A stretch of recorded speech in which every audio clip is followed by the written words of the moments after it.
mostra a investigação, né, os estudos científicos sobre o papel da consciência fonológica e do conhecimento das letras na aprendizagem da leitura e da escrita? O que a investigação científica diz sobre isso?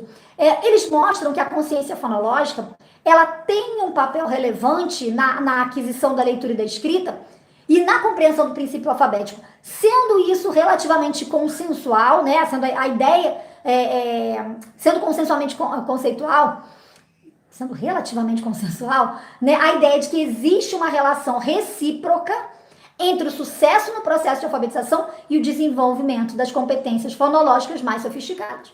Então, o que significa isso?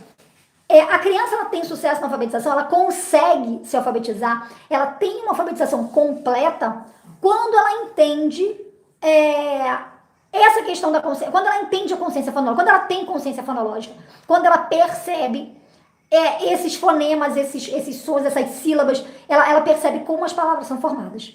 Então, ela só tem sucesso na alfabetização quando ela consegue entender isso. Agora, você aí na sala de aula, que atividades concretas você pode fazer na sua sala de aula, né, para que as crianças consigam aprender? Na sua sala de aula, na sua casa, com seu aluno, enfim, onde você estiver, para você conseguir dar conta desses alunos. Então, existe um conjunto de atividades que devem ser feitas no contexto desde o pré-escolar, desde a educação infantil, antes das crianças estarem alfabetizadas, estarem no processo de alfabetização, né? E essas atividades são relevantes para prevenir as dificuldades de aprendizagem que podem acontecer no futuro. Dificuldades na leitura, dificuldades na escrita. A gente deve começar com atividades, com unidades mais destacadas aí do ponto de vista perceptivo.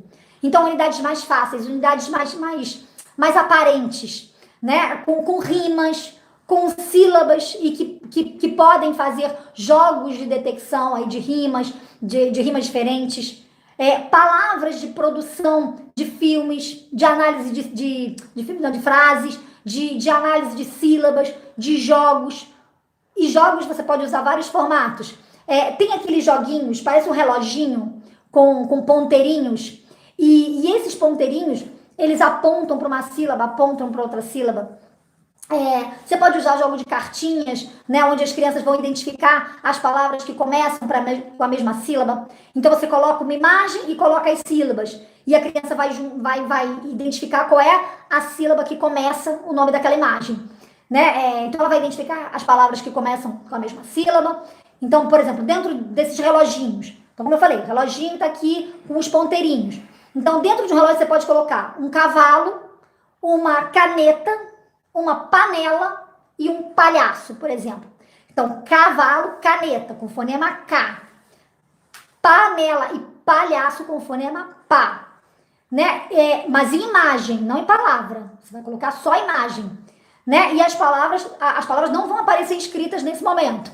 Então, cada uma dessas palavras orais, no caso, que a criança vai dizer, ela vai dizer uma palavra de cada vez e vai dizer devagarinho, um pedacinho de cada vez. Se ela tiver dificuldade, né, você pode ir apontando as que começam com a mesma sílaba.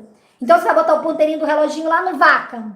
Ela vai ter que identificar a palavra do cavalo. Ela vai ter que identificar como é que fala, como é que escreve, quais são os que têm um fonema igual, quais são os que têm um fonema diferente. Ela vai botar os ponteirinhos no fonema igual, depois ponteirinho no fonema diferente.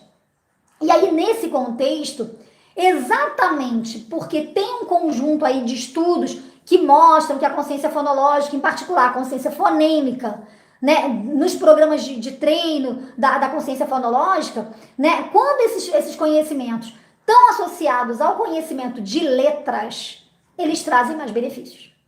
Então, assim, no primeiro momento você faz imagem, você faz só a figura, você trabalha oralmente. Quando ela já tiver entendido oralmente, quando ela já tiver entendido com a figura, você transfere isso para o escrito.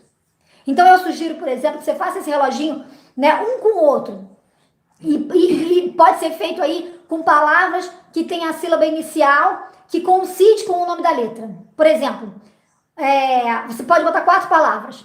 Rita, rena, medo e mesa, por exemplo.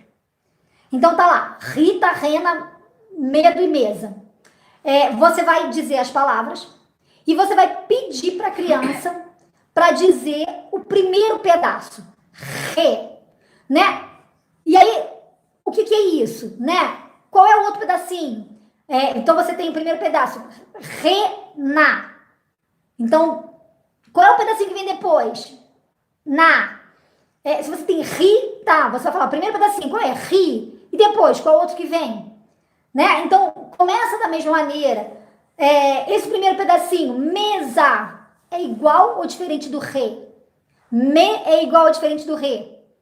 Então, rena, faz a criança apontar. Rena. Né? Você mostra o re. Depois você mostra o me de mesa. Né? Ah, que palavra você quer escrever? Você quer escrever rede.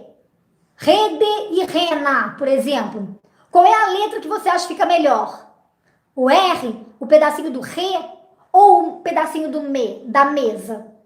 Então, do ponto de vista fonológico, parece, né, idêntico, mas não é. Né? Ou em termos de dificuldade, muitas vezes as crianças têm dificuldade nessa abstração fonêmica. E aí, para facilitar o processo de abstração fonética, você também pode fazer o mesmo tipo de exercício usando palavras com a sílaba inicial que coincide com o nome da letra, com o som da letra, né? Então, por exemplo, relógio tem reparo, regador, melão e metade. Palavras que têm o mesmo som e palavras que têm um som diferente. Então, você vai fazer o mesmo. As palavras não são escritas, você só vai falar, né? Regador, relógio, melão, metade. E você pode pedir para as crianças para dizerem a sílaba inicial e para fazer com que ela chegue ao reparo, relógio, regador. Ela vai percebendo o sonzinho do R, o sonzinho do né? E novamente você vai apresentar as letras. Então esse sonzinho do é representado pela letrinha R. Ok? Então você vai apresentando as letrinhas. Se você quiser escrever a palavra reparo, por exemplo, ou regador, qual é o que fica melhor? O re ou o me? Então, do ponto de vista fonológico, essa tarefa é tão difícil como encontrar palavras que comecem com pá, por exemplo. Então, palhaço, panela. Mas, o que favorece aí nesse segundo exemplo, com as sílabas que começam com o nome da letra, fica mais fácil. Então, R favorece a compreensão de que as letras representam componentes orais aí das palavras. E nesse último exemplo, com regador, relógio, né, favorece o processo de abstração fonética, quando ele fala R, né? E também no nível pré-escolar, né, há estudos que indicam que se você compreender o princípio alfabético, né, você consegue, quando se trabalha essas letras, você consegue entender o princípio alfabético. Aí você pode fazer uma tarefa de identificação de fonema inicial, que fonema inicial acaba sendo relevante para entender o princípio alfabético. Você também pode fazer jogos, né, mas com a criança que tem que encontrar, a criança encontra duas palavras que começam com o mesmo fonema. Então, por exemplo, nesse caso, convém aí você ter algum cuidado com as palavras que são usadas.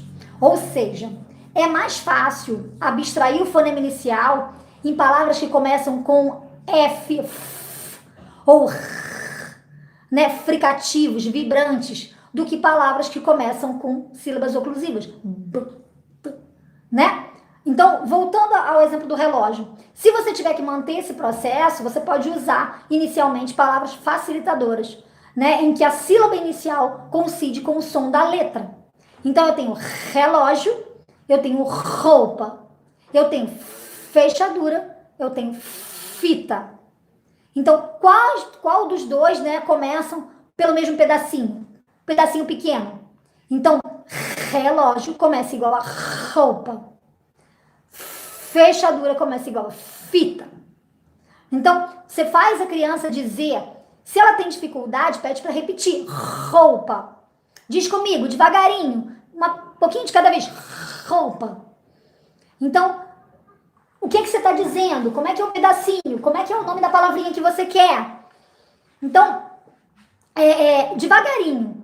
Com esse procedimento, a gente usa palavras, né, com a sílaba que coincide com o som da letra. E que não adianta você ter o conhecimento da letra, saber escrever, se você não souber, você não, da criança, né? Se a gente não souber fazer essa representação do som que a letra, né? O som que a letra representa. E qual é o som que é representado, qual é a letra que representa aquele som. E qual é o som que é representado por aquela letra. Então, existem atividades que a gente pode fazer para trabalhar tanto o conhecimento do som, quanto o conhecimento da letra. E para eles entenderem esse princípio alfabético. Então, por que a gente usa as palavras que começam com os fonemas que facilitam, digamos assim, né? E a expressão dos fonemas, né? A expressão dessas palavras, da vogal, né, que segue. Porque a gente deve usar palavras relativamente curtas, né? Que tem uma estrutura consoante-vogal no início. Eu sou contra a mecanização da estrutura consoante-vogal. Por exemplo, bolo, bola, faca, né? Consoante vogal, consoante vogal. Porque se a criança quer escrever barco, ela não consegue ler. Ela lê B com A, ba, R com C, ela não lê. Então, mas no início, para ela entender esse primeiro momento, para ela entender conjunta, essa estrutura consoante vogal é válida. O que não é válido é você continuar só com ela. Então, o fato de pensar nesses vários componentes vai favorecer a evolução das crianças nesse tipo de tarefa em que se espera da criança, né, onde a gente treina a criança para identificar o fonema inicial das palavras, né, e palavras que começam pelo mesmo fonema. Então, tem também nesse nível, né, com essa sequência de jogos, de sílabas, de análise, de síntese, você pode trabalhar também a manipulação, você pode trabalhar jogos de identificação do fonema inicial e com essa sequência você vai construindo aí programas de treino e programas de consciência fonológica.